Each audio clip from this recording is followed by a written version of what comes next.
My name is Adrian, and I want to share with you these very macabre paranormal experiences that happened to me when I worked as a security guard at a high school in the United States.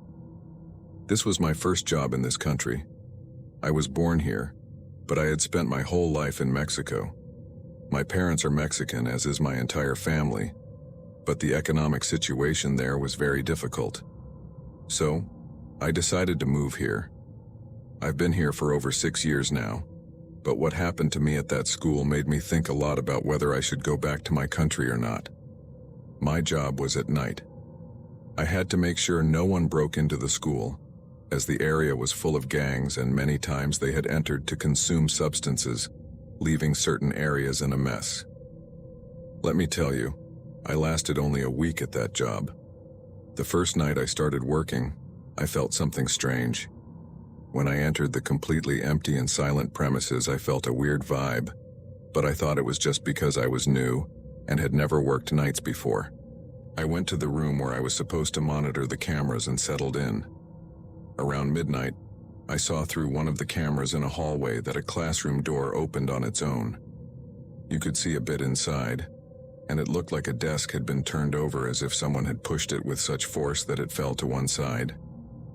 I checked all the cameras to see if anyone had entered, but no one appeared on any of them.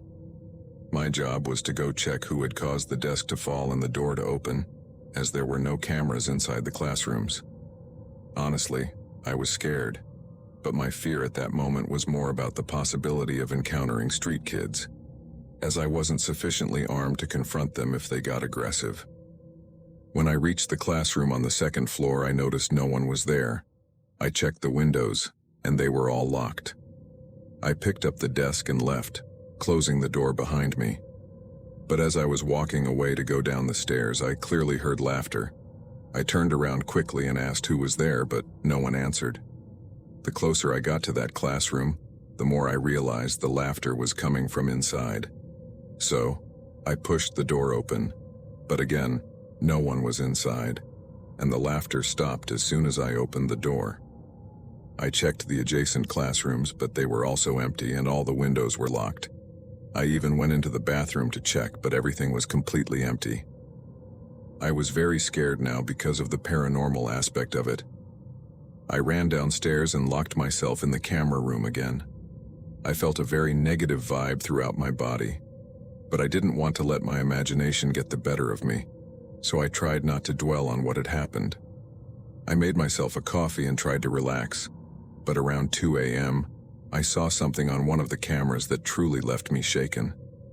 It was the same camera that had captured what happened in the classroom, but this time it wasn't a person. It was more like a shapeless silhouette. When I looked at the next camera, the one further down the hallway, the silhouette suddenly disappeared. By that point, I was very unsettled, but things were just starting. A few minutes later, someone knocked on the office door. I jumped out of my seat, very scared by the sound.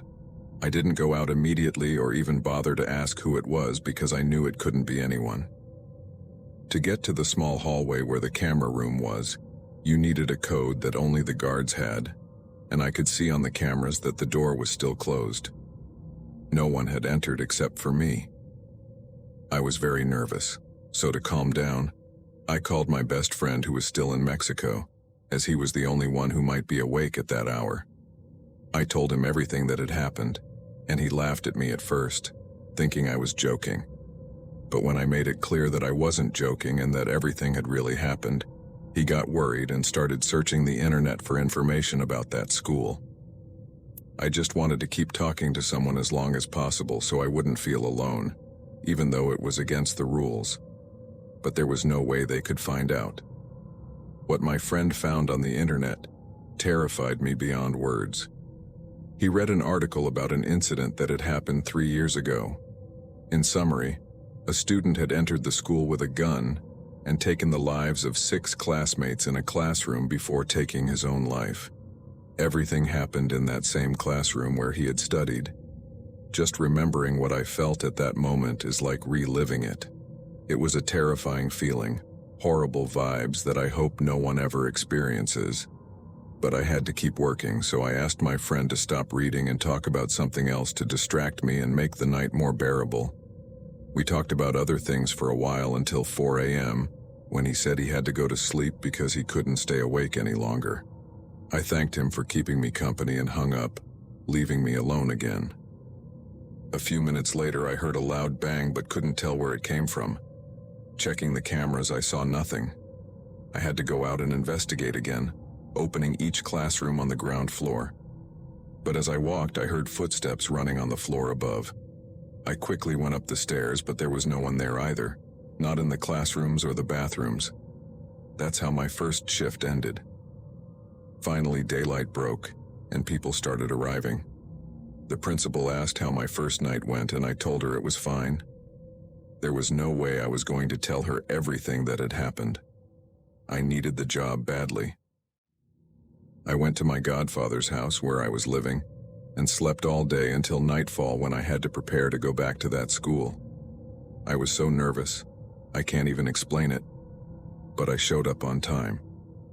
I locked myself in the camera room again, and I'm not lying when I say the exact same things happened as the night before. Noises of all kinds in the hallways. The camera captured the door of that classroom opening and closing by itself 3 times in a row with no one manipulating it. This time, it even happened while I was watching a camera in a hallway when a locker door slammed shut with great force, and I heard the noise simultaneously. There was no doubt that after that tragedy, the school was haunted at night. There were bad things there, no doubt about it. You could feel it in the air. I told you I lasted a week at that job, and every day something similar happened to what I've told you. I didn't even bother to go out and investigate who it was anymore because I knew it wasn't anyone alive. But the last day, the straw that broke the camel's back and made me literally run out of there, was that night when I arrived at work. There was a party of young people at a house across the street from the school. I mistakenly thought the night would be more pleasant since there were people outside, and I would feel more accompanied. But around 2 a.m., I started hearing the kids at the party shouting obscenities. I thought they were fighting among themselves, but their voices got closer to the school. So, I checked the front camera and saw that they were literally outside the school on the sidewalk, shouting and looking up. I went out to see what was going on. When I got outside, I noticed many of them were drunk, but some were still sober. I asked what was going on and told them they couldn't be there and needed to leave. A young woman asked me who the hell was watching them from the window upstairs from one of the school classrooms. I turned around and didn't see anyone. I told them they were mistaken, that the school was empty and only I was there working. Then another young man told me that I wasn't doing my job well because when I came out, the person upstairs was still standing there watching them. They showed me several photos where you could clearly see a person in that window. But what terrified me the most wasn't that. When a very drunk young man showed me the photo up close, the person peeking out had a completely disfigured face.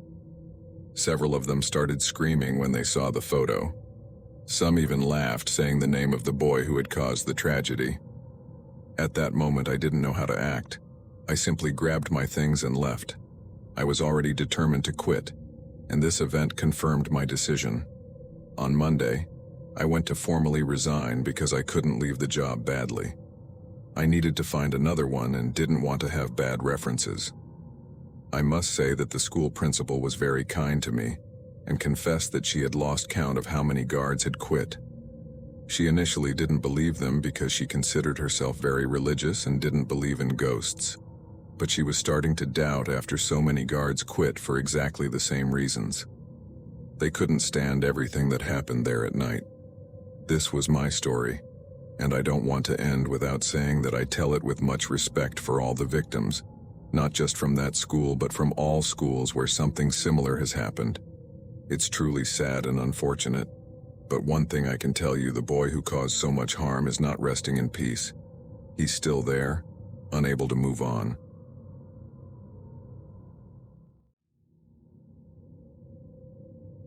Hi everyone. I want to tell you this true story that happened to me in a school where I worked years ago. I have been a high school teacher for 16 years, and throughout my career, I had never experienced anything similar. That is why I want to share my experience. Back then, I had just moved to a new city because my husband was transferred for his job, and my children and I went with him. I was hired as a teacher at a private high school in that city, and I was very excited to begin this new adventure. On the first day, I presented myself at the school as a teacher to start giving classes. While I was walking through one of the corridors, I saw a young man sitting on a bench outside a classroom. He was staring at me intensely, but I noticed something strange about him, as if he were very sad or something similar. So I smiled at him because he was looking at me, but he didn't return the smile. I let it go and entered my classroom. I introduced myself to my new students, and everything was very normal. However, as I was finishing my first class of the day, I saw that same young man standing outside the courtyard, looking into the classroom where I was. It was something that struck me as very odd because all the students were supposed to be in class. He was wearing the school uniform, so I knew he was a student there. A student from my class noticed that I was looking outside, so he turned to see what I was looking at so intently, almost as if he didn't want his classmate to see him. Anyway, the day went by normally. The next day when I arrived at the school, I didn't see that young man with the sad eyes again. I went to give my classes, but during the break I needed to go to the bathroom. When I got there, the cleaning lady told me the floor was all wet because of a leak, but that I could use the bathroom in the other building, which was still functional. So, I did. I should mention that this building was not in use. They used it to store materials and such. I went in, and there were 2 female students in the bathroom, but they were leaving. I entered a stall to do my business, and I heard someone else come in.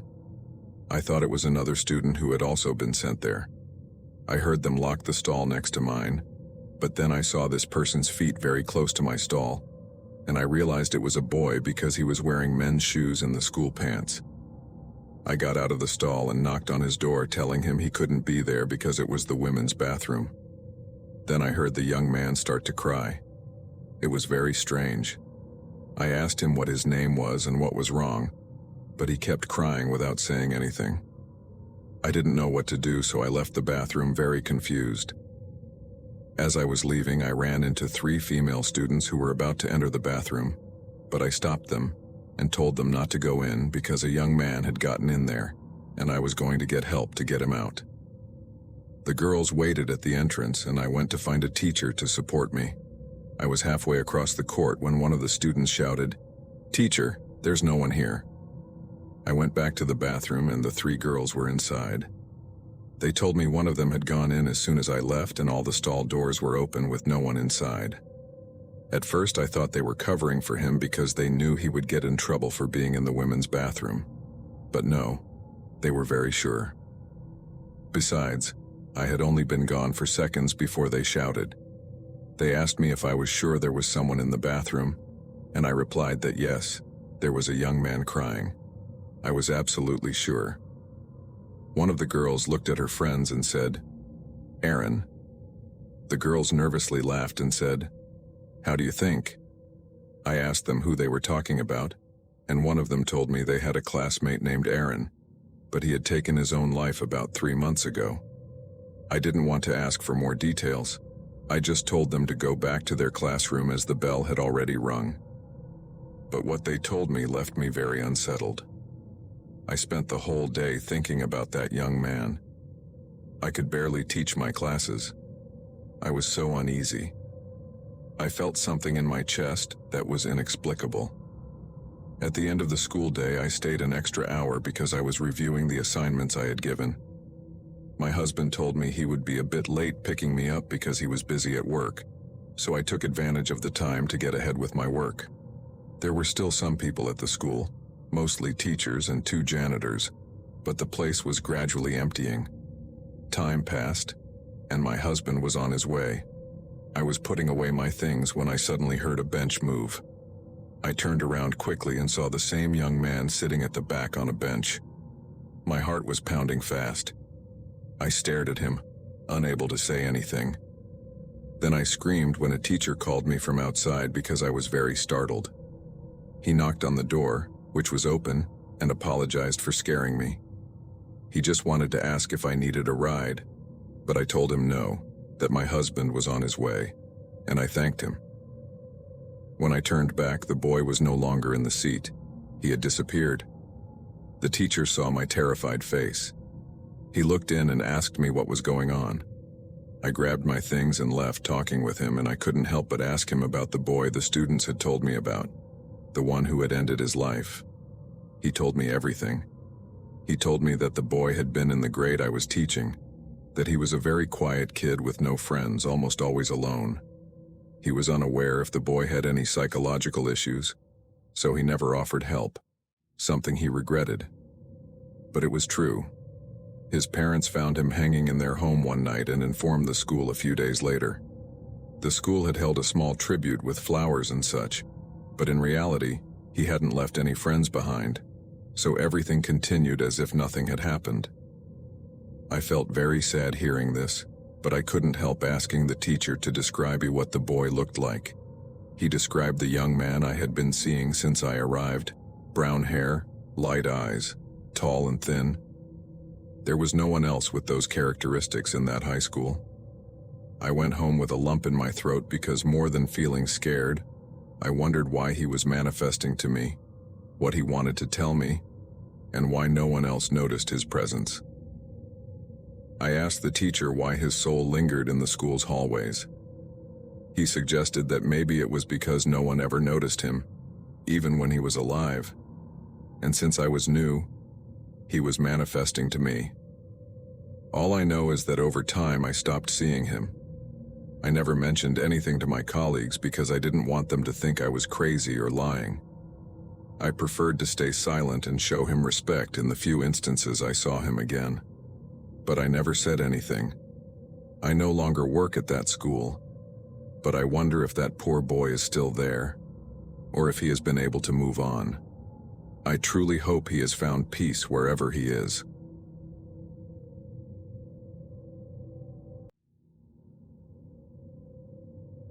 Hello, community. I would like to tell you this story anonymously because I feel more comfortable that way. Although this experience happened several years ago, I wouldn't want to have problems with the owners of the property where I worked as a night watchman. As I mentioned, I used to watch over an elementary school at night from Monday to Saturday. Many might think it was a tough job, but the reality is that it wasn't for me. In fact, I enjoyed it because I liked the silence and being alone.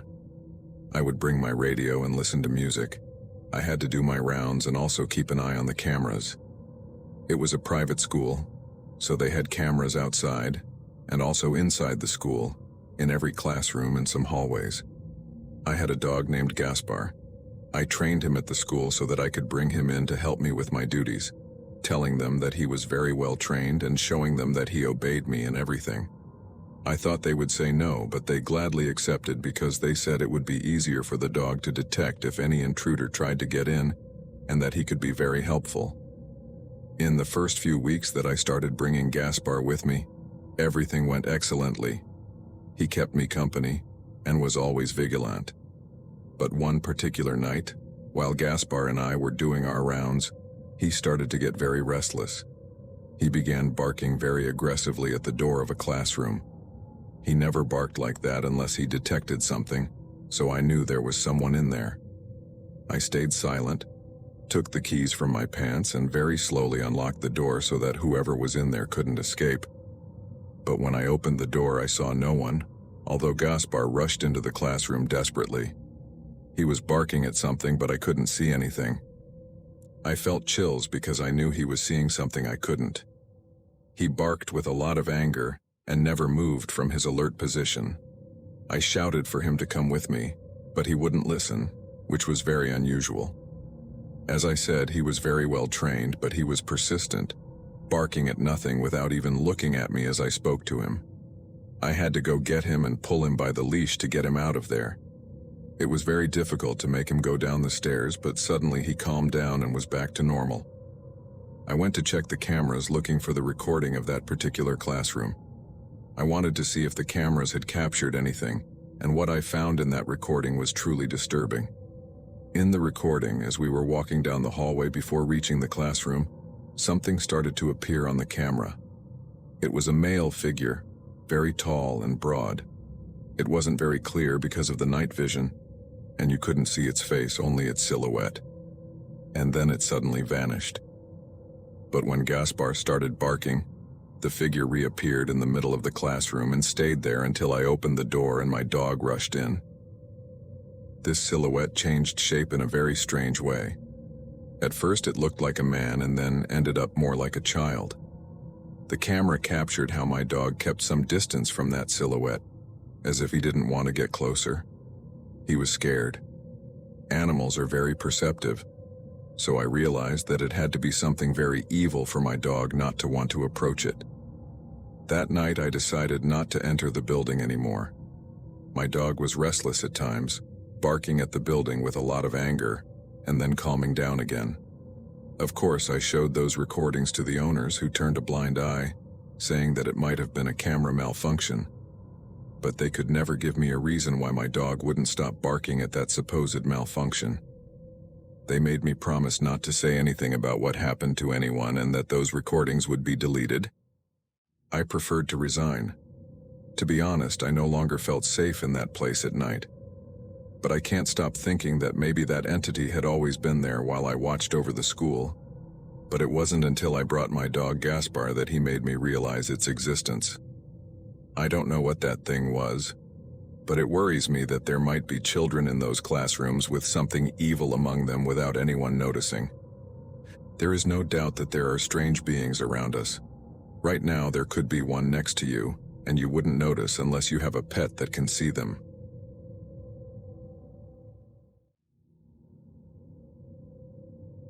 My name is Raphael, and I have been a math teacher for 19 years. I had always considered myself a skeptical person, only believing in what could be scientifically proven. However, after what happened to my colleagues and me at that school, my way of thinking changed. Have you heard the saying, seeing is believing? That's what happened to me. I started working at a school on the outskirts of the city. It was a high school, and I taught there in the afternoon. The place had 3 buildings because it used to be the city's psychiatric hospital, which had been closed for over 8 years and had been renovated to become a school. I remember the first time I saw something strange there. It was a dark winter afternoon, and it got dark very early. It was also very cold. I left the classroom and headed to the second building to ask the secretary for the attendance list. But before entering the building, I felt something that made me look up at the third building, which was unoccupied and only used for workshops. It wasn't workshop time, but in the upstairs window there was an elderly woman peering down. I couldn't see her well because the lights were off where she was, but I could see her thanks to the lights in the courtyard illuminating those windows. It struck me as very odd because I had never seen that woman before. She wasn't a teacher, and I didn't know how she had gotten there since those rooms were always locked because they contained materials. I went into the office and mentioned to the secretary that I had seen someone on the 3rd floor of Building 3. She found it as strange as I did because no one was supposed to be there, and as I mentioned, the doors were always locked. She told me not to worry and that she would send the custodian to check. I had to leave to start my class, but when I left, there was no one at that window anymore. I finished my classes that night, and when I was leaving, the secretary, Susie, was also leaving. She caught up with me and said that the custodian had checked the building and found no one, and that all the doors were locked. I felt embarrassed, but she told me not to worry and not to tell anyone.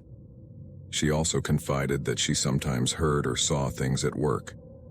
She said that sometimes she had to stay very late alone in the office and things would move out of place. She also told me that once she heard someone scream in the bathroom outside her office. She thought it might be a student who had stayed late, so she went to check, but there was no one in the bathroom.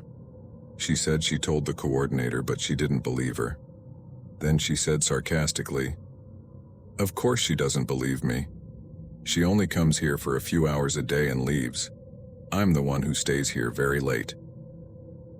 Honestly, I was somewhat skeptical, but I didn't let it show because I didn't want to make her uncomfortable. So I just told her, "Take care, Susie, and try not to stay alone too late."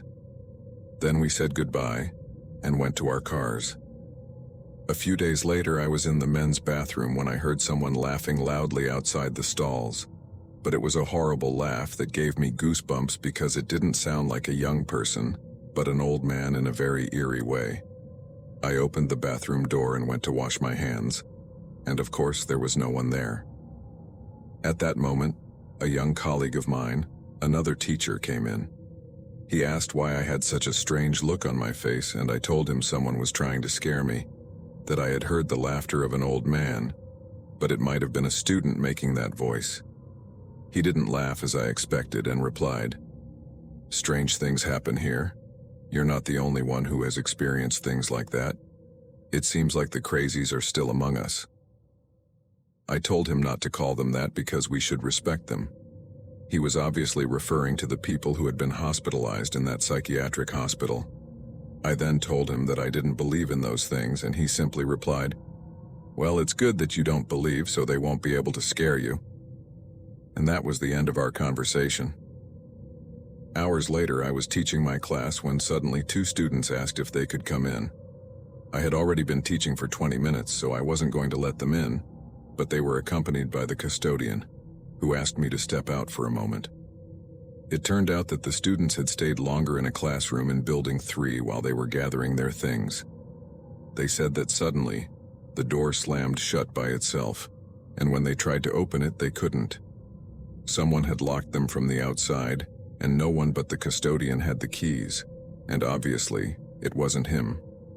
The custodian told me he heard them yelling and knocking on the door when he was heading to that building to clean, and that's when he realized they were locked in, so he let them out. There was no logical explanation for that. He just asked me to let them into my class, as it had been an accident. I let them in, but that incident scared me a bit. It seemed like that place really had strange entities or something unusual going on. And why not, considering that many horrible things had supposedly happened there while it was a hospital. Another afternoon, a student came running and screaming out of the bathroom during a break. Some teachers and I were outside, so we went to help her and see what had happened. She was terrified and said that while she was in the bathroom, she saw a pair of bare feet that looked like they belonged to an elderly person under the door. She started screaming, and by the time she got dressed, the feet were gone. She ran out because she was so scared. No one said anything except for one teacher who hugged her and said it was over, taking her somewhere else to talk. Meanwhile, the other teachers and I stayed behind, talking, and that's when I realized that everyone there had experienced strange things at the school. It was no coincidence anymore. That place was really full of strange entities that maybe didn't want us there, where for many years, it had been their home. I finished that semester and then I was transferred to another school. Years later, I found out that high school had moved to another building in a central part of the city for unknown reasons. But I think everyone who worked there knew the real reason. It was impossible to continue in such a hostile environment. The students couldn't concentrate because strange things always happened. Now those buildings are abandoned again. I wonder if anyone will use them in the future and how long they will last.